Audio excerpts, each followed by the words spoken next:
The Indiana Hoosiers complete a massive comeback on the road at Maryland and beat the Terrapins. You are Locked On Hoosiers, your daily podcast on the Indiana Hoosiers. Part of the Locked On Podcast Network. Your team every day.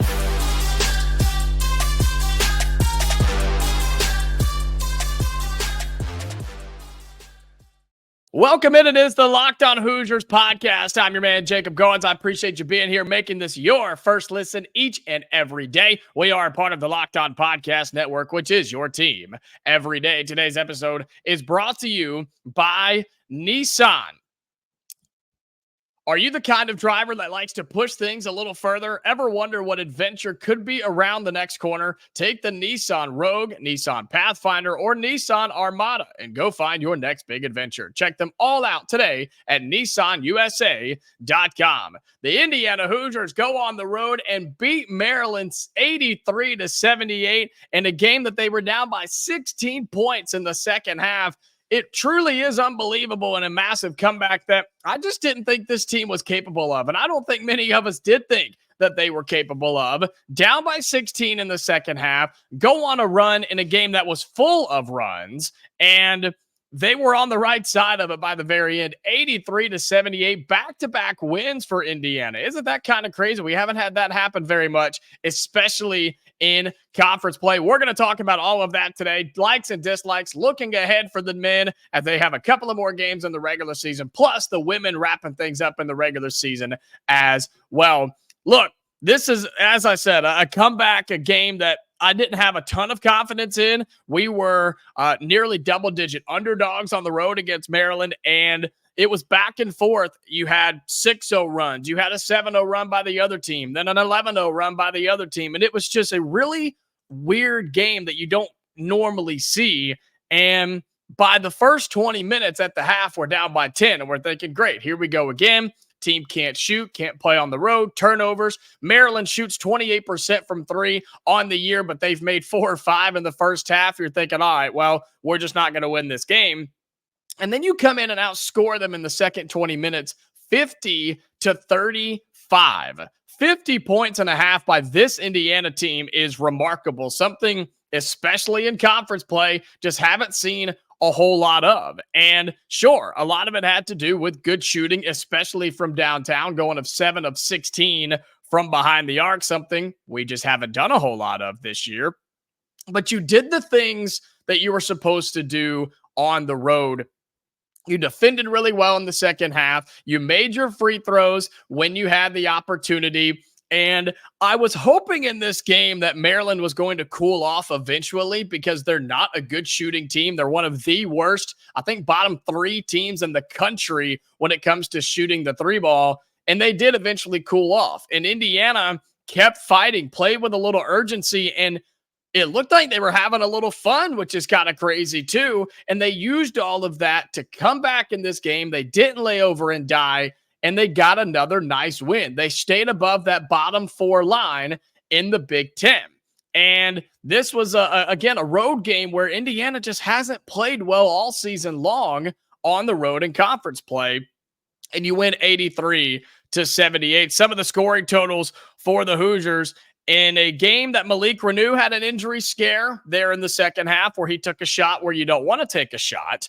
He had 14 points. Kel'el Ware only had 9 points. So you look away from those two guys, Reneau and Ware, your 2 go-to guys, your 2 leading scorers, and you only get a handful from them. But guys like Mackenzie Mgbako, who had a career-high day today with 24 points against Maryland, 24 points on 8 of 15 shooting, 4 of 8 from downtown, and 4 for 4 from the free throw line. You also get 13 points from Xavier Johnson off the bench. I think he played one of his best games of the year, facilitating, shooting, controlling, and commanding the game in the offense, something he hasn't done a whole lot of, and he's battled injury all season long. We know that, but I think he played one of his better games of the year. 13 points, 5 of 7 from the floor, 1 of 1 from downtown, and 6 assists with just 1 turnover. That is the starting point guard we thought we had, and that's the point guard that's a 6th-year senior that you wanted to have all season long. That just hasn't really come out a ton. And again, I think injuries are a big part of that. You had Malik Reneau, as I mentioned, with 14, Trey Galloway, who had 12. And while he maybe didn't have just the best day in the world, but 12 points on 5 of 11 shooting, had 5 rebounds, 4 assists, 2 turnovers, and again, 38 minutes, he played more than anybody else. The offense just stalls out when he's not on the floor. And no, he's not scoring a ton, and he's not shooting it just out of this world, but the offense just dies out when he sits on the bench because the Hoosiers don't have a guy that can actually facilitate other than Xavier Johnson like he did today. But man, when those two guys were on the bench at the same time, it was rough. Those runs with Gabe Cupps and Anthony Leo or CJ Gunn, like that's just not high quality, effective offense for us. And you could tell when he was on the bench. So while he didn't go off for 25 points or 30 like we've seen this year, Trey Galloway being on the floor was really, really important. And for Kel'el Ware, those 9 points, a lot of those were not until the second half. But he also had 15 rebounds, something that Indiana had to have. He had almost half of the team boards. He had 15 of the 32. All in all, you have to be impressed with what Indiana did. Not only beating Wisconsin in the last game, but coming on the road and beating a middle-of-the-ground Maryland team who shot it better than they usually do. Indiana, again, down by 16 in the second half. We have not seen a comeback like that and a successful comeback like that pretty much all season long. And coming down the stretch, the final 3 and 4 games of the year, why would Indiana want to play for that? Why would they want to say, hey, let's fight this out and see if we can make a run in this game and at the end of the year? But they're doing it. And we've talked about this before. You're doing it for the name on your chest. You're doing it for the fans around you. You're doing it for the school and the program that you represent. And it's refreshing to see. It's very refreshing to see. And we're going to look ahead at this team coming up in a little bit, but at Minnesota and home for Michigan State, those 2 games seem a lot more doable now, given what you just did against not a great Maryland team, but a solid one at that. Hoosiers went on the road 83-78. Well, coming up on Locked On Hoosiers, likes and dislikes from this game. A lot of likes, some dislikes, but hey, you win the game. We'll have a lot of those coming up for you next on Locked On Hoosiers. Today's episode of Locked On Hoosiers is brought to you by Nissan. Are you the kind of driver that likes to push things a little further? Ever wonder what adventure could be out around the next corner? Our friends at Nissan have a lineup of SUVs with the capabilities to take your adventure to the next level. The 2024 Nissan Rogue is perfect for city drives and great escapes. Classic exclusive Google built-in is your always updating assistant to call on for almost anything. Gone are the days of connecting your phone. Google Assistant, Google Maps, and Google Play Store are built right into the 12.3-inch HD screen infotainment system. The 2024 Rogue is the perfect mid-size crossover for your next adventure. The 2024 Nissan Pathfinder has room up to 8, an expansive cargo capacity, and advanced available 4x4 capability. With a 284 horsepower and up to 6,000 pounds towing, when adventure calls, the Pathfinder is there to answer. Take the Nissan Rogue, Nissan Pathfinder, or Nissan Armada and go find your next big adventure. Shop NissanUSA.com. Welcome back into Locked On Hoosiers. Appreciate you being here, making this your go-to spot each and every day. Shout out to the everydayers. You're the reason that we are here and so successful. If you haven't already, like the video, subscribe to the channel. We are pushing towards 1,900 subscribers. So thank you so much for that. Hoosiers go on the road and beat Maryland 83-78. Likes and dislikes, we do it every time. And so many things to be happy and proud of for this Indiana team. You go on the road and you shoot 56%. How many games have we seen this Indiana team this year shoot over 50% and lose the game? We shoot a high percentage because we go into the paint a lot, but you shoot 56% on the road, you should win more times than not. But the big one that you got to like, 44% from downtown, 7 of 16 from 3. And I not only like the high percentage, I like that we didn't shoot just a ton of them. And we haven't been doing that as of late. Remember early in the season and even early in conference play where this team was shooting 20 to 25 threes a game? those were lost possessions because we simply couldn't make them. They were a waste of time, a waste of shots, and waste of possession. Well, we have finally started to realize, hey, if we take less threes, we're still going to make a couple, but we gain those extra spots and get it down low, and we're probably going to score more points anyway. That's exactly what we did on the road today. 7 of 16 from downtown. And as I mentioned, not a ton of fouls in this game, not a ton of free throws, but we made them when we got there. 14 of 17, and those misses actually came late in the game. We were on a big streak there to end the ball game. So that's what you have to do if you want to just win games in general, but win on the road in big-time conference play. One of the dislikes, 14 turnovers. Don't love it. Some of them were bad turnovers. A lot of those were in the first half. Lazy passes, bad passes, and just not taking care of the basketball. Just simple plays that you were trying to do like there was an open gym, like you didn't have any pressure.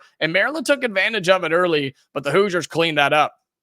Lots in the second half. We won the rebounding battle, as we always should. And a number that typically doesn't exist for Indiana, you had 19 bench points this afternoon. 19 bench points, but 13 of those come from Xavier Johnson. I don't care who they come from. If that's going to be the case and that's going to be the play, then maybe we do start Gabe Cupps over Xavier Johnson and we let Johnson come off the bench and be that spark rather than starting everything you have in the starting five and playing them to death and hoping that they win you the game. Maybe you can say, okay, we're still going to start Malik, Reneau, Kel'el, Ware, Mackenzie Mgbako, and Trey Galloway, but then when we need a little spark, when those guys take a seat, bam, Xavier Johnson, and that's what he was today. You got to love it. He played, again, one of his best games of the year. Hoosiers passed the ball, 14 assists on 31 made field goals. I love to see that as well. And it really just blows me away that we came back by a 16-point deficit because the offense just hasn't been there. But you score 83 points on the road for this team, yeah, that's good enough to win almost all of your games because of how good we are defensively. And we showed that in the second half, holding Maryland to just 35 points in the second 20 minutes. You look on the Maryland side of things, yeah, Young got his. He got 22 points. They had 4 guys in double digits. Scott had 15. Didn't have a good shooting day, though. He had to earn those 15 points. Reese and Long, okay, that's fine. They were in double digits, too. But I think we did a good job of reacting and responding and adjusting our defensive pressure and our defensive rotations. And when you do that, you typically play better defense and you get those stops. You force those turnovers. Maryland had 10. And I believe both of these teams had around the same. They did 15 points for us, 14 for them when it comes to points off of turnovers. But on the offensive side, it took us a long time to get there. And again, Kel'el Ware only having 9 points. If you were to show me that, his stat line pregame before a final score was given, I'd say Indiana lost by double digits. But the Hoosiers finally found him, and they started throwing lobs. And he's 7 foot. He's taller than everybody. You can throw it above the backboard, and he's going to get it before anybody else can. That's what this team has to do, and they went to him down the stretch. A dislike for an event, but a like because of it, was when Malik Reneau got hurt, right? We were like, okay, here we go. What's going to happen now? Took a shot from a knee. He was in some visible pain. There's no doubt about it. And we really didn't know what the status was going to be. He came back in. I think the Hoosiers responded well without him, and they came back in, and he came back in, and he played just fine and was able to finish out the game. But in a game of runs like this, it's so easy to get caught up in those runs and just lie down and just give up. And we didn't do that. Maryland didn't do it either, because in that run, in that big run near the end of the game where we got up by nearly double digits, Maryland kept fighting. They kept making shots. We didn't make those last few free throws, and Maryland continued to fight as well. But I love this performance. I love the fact that this team, they could have given up after a 4-game losing streak to Purdue, Northwestern Nebraska, and especially on the road at Penn State. I mean, that's a terrible loss. Penn State's a terrible team and a bad basketball program. But you've turned it around and you beat Wisconsin, a quad 1 win. You just beat Maryland, who's middle of the pack in the Big Ten. And now you've got a chance to take down Minnesota on the road in the midweek, and you host Michigan State in the final game of the regular season. And so much of our conversation on this show has been, what's the future of Mike Woodson? What's the future of the program? Is he going to be the head coach moving forward? And these last two games have been promising. I'm not saying 2 games is good enough to save his job. I said that after the Wisconsin game. But the fact that you've put 2 together, 2 games in a row, back to back, guess what? We have not done that since North Alabama and Kennesaw State. There has not, the only 2-game winning streak, if you even want to call it that we've had in conference play was the first 2 games against Maryland and Michigan. It seems like a long time ago since we played this Terrapin squad. It's because it is. That was the 2, 4, 6, 7th game of the year. So it's been a long time since we've seen that team. And this is just the second time all year we've won back-to-back Big Ten games. But now you have a chance to make up for that 4-game losing streak and realistically, I think, go on a 4-game winning streak and carrying that into the Big Ten tournament, where you are not going to be, hopefully, not going to be in that bottom 4 slot where you have to play 5 possible games to get all the way to the Big Ten championship. And we know as Hoosiers fans, we've got to win the tournament to make the big boy tournament. That's a lot forward. That's a lot to get to down the road. Overall, so many more likes than dislikes. Very impressed, very proud of this team and their effort, their fight. They just had a lot of fun. And here's something else, too, that they've started doing that they weren't doing in the beginning of the year. When somebody falls, they go and help them up. They go and pick them up. They act like a team. I don't know why it's taken this long for that to happen, but it is happening, and I'm glad that it is. That team chemistry, that team love carries into each and every basketball game. If you don't have that and you're just playing individual basketball and you're just there because you have to be and you're there because it's a game on the schedule, not because you want to be, that's an issue. And I think we saw that in non-conference play and even in the start of the Big Ten schedule, but that's not the case anymore. This team is together. They're playing together on offense and on defense. I think the in-game communication has been a lot better. And overall, the team is playing better the last 2 games. Don't know what switch was flipped, but we're there now. And Indiana defeats Maryland 83-78, back-to-back Big Ten wins. They've got Minnesota and Michigan State on the schedule. We will look ahead for this team. What's coming up? Big Ten standings. Also an update on the women. That's all coming up in the final segment on Locked On Hoosiers. Today's episode of Locked On Hoosiers brought to you by FanDuel. Get buckets with your first bet on FanDuel, America's #1 sportsbook. Because right now, new customers get $150 in bonus bets with any winning $5 bet. Hey, if you would have put $5 on the Hoosiers to win today, you would have gotten $150 from FanDuel. You can still do that when they play Minnesota coming up in the midweek. You can bet on all your favorite NBA players and teams with quick bets, live same-game parlays, exclusive props, and more. Just visit FanDuel.com/lockedon and shoot your shot. FanDuel, official sportsbook partner of the NBA. Final segment here on Locked On Hoosiers. Appreciate you being here. Great start to your week, and we appreciate you making this part of your daily rotation here on Locked On Hoosiers and a part of the Locked On Podcast Network. Reminder, we are free and available wherever you get your podcast. Let's look ahead for this Indiana men's team. We've previewed it a little bit already. You're now in a back-to-back game winning streak. If again, I consider a streak 3, but hey, for the sake of Indiana, we'll say it's a streak. You beat Wisconsin, and then you went on the road and beat Maryland. Now on Tuesday night, you have a game at Minnesota, a team that is 18-11 overall and 9-9 in conference play. Then you host that Michigan State team. Remember, that's a top 4 preseason Michigan State team that just hasn't gotten going this year. 17-12, 9-9 in conference play. So you will more than likely not be favored in those games. But guess what? You weren't favored in the last 2 games either, and you were able to come away with wins in those. And you look at the current Big Ten standings, as we are just 2 games left in the regular season. Wild that it's already gotten down to this. It's March, ladies and gentlemen. And the fact that we're already here, it really blows my mind. But Indiana's still outside of that bottom 4. And we know what that means. The bottom 4, you've got to play on opening night, and you've got to play all the way through if you keep winning. Indiana currently outside of that, 16-13, 8-10 overall in the Big Ten. And their two remaining games are the two teams that are right there above them. Michigan State at 9-9 and Minnesota at 9-9 also. That shows how important these games are. You can move up the seed line and hopefully have some more favorable matchups when it comes to the Big Ten tournament.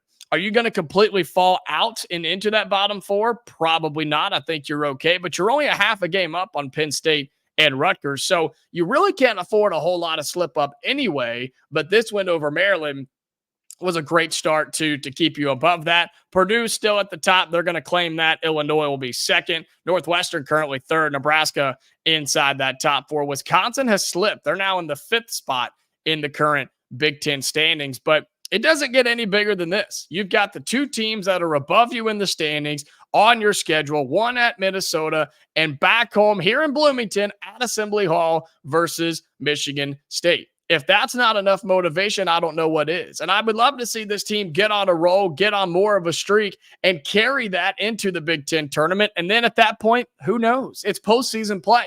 You never know what player's going to get hot, what team's going to get hot, what team is going to slip up and fall, and maybe the Hoosiers can be on the right side of all of that and make a big run to the NCAA tournament. That's what's coming up for the men. On the women's side of things, the Lady Hoosiers did get it done today. They get the win 71-54 over Maryland. We figured that was going to be the case. It was the final regular season game, senior day for the Indiana Hoosiers. And so a big shout out to them. You've got Mackenzie Holmes, of course, a big senior for this team. You have Ariel Winston, and she's a senior as well. And you have so many just leaders on this team, man, with Chloe Moore McNeil. You have Cindy Parrish and Sarah Scalia. So a huge senior class that's carried this Indiana program for so long. Got to be honored today. Got to get the win today. And now you look at where they are in the current bracketology. This is not updated through today's results. This was a couple of days ago, but I don't think a win over Maryland's going to do a whole lot for Indiana's sake. But Maryland was a last four bye, so that is a tournament team, and they were definitely looking for a win over Indiana to try to improve on that for their tournament resume. But the Indiana Hoosiers, they've been hovering around that 3 or 4 seed, so have the Lady Hoosiers, and they are still a 4 seed. Unless they win the Big Ten tournament, I think that's where they're going to live. I think that's probably where they'll end up. And that would put them against Fairfield, Columbia, and Notre Dame. They're in the UCLA region right now. Fine by me. We'll see. I would love to see us go up. I think we're better than a 4 seed. I think we're a 3 seed at heart. But with this team, they can shoot, they can score, they can defend. You can do all 3 of those things. In March, you have a really good chance to win. The Big Ten tournament's going to be a lot of fun. Going to come down to Ohio State, Iowa, and us, I think. And I think any 3 of those teams can win. I'd love to get another chance at Caitlin Clark. I know we beat her in the last game that we had, and I think the Ohio State rematch would be a really, really good one. We only got to see them once. So I hope we get some chance like that. There's a good chance that we will. And so we'll see if the Indiana Lady Hoosiers can make a run in the Big Ten tournament. You'll have that NCAA tournament beginning very soon, and the men will be right behind them, hopefully in the Big Ten tournament making a run there. And by a miracle, maybe a grace of God, they will get to the NCAA tournament. Well, that's going to do it for today's episode of Locked On Hoosiers. Appreciate you being here. Thank you so much for making this your first listen each and every day. We're having a lot of fun. So much more basketball to talk about over the next couple of weeks. We'll have the actual games happening. We'll have recruiting going on. Plus, we're getting into the spring. We've got baseball going on, spring practice, all sorts of recruiting news going on around campus as well. So that will all be in the next few weeks here on Locked On Hoosiers. Like the video, subscribe to the channel, turn on your notifications wherever you get your podcasts. We're free and available, never behind a paywall. And we should be a part of your daily routine every day. We hope that we are that for you. Come back, check us out each and every day. We'll have a video and new episode on audio going up tomorrow for Locked On Hoosiers. Until next time, Hoosier fans, stay safe, and I'll talk to you later.